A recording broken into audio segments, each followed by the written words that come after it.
Mwalimu anahitaji miaka mitatu, miaka minne kuweza kutengeneza timu imara, lakini ndani ya muda mfupi Mwalimu Fadlu Davis amefanikiwa kutengeneza Simba imara yenye wachezaji wapya, wachezaji wasiokuwa na uzoefu, wachezaji wadogo, na hatimaye ametupeleka hatua ya fainali.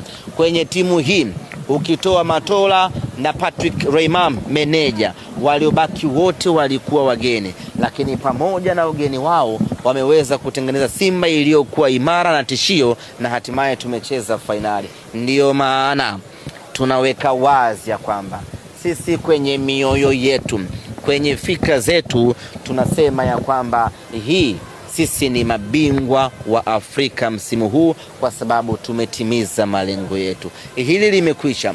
Tunachokiangalia sasa hapa ni kutengeneza timu ya kwenda kutupa ubingwa. Sasa tayari tuna timu ya kuweza kutufikisha fainali. Paliko baki ni timu ya kwenda kutupa ubingwa, na ili tuweze kufanikiwa hilo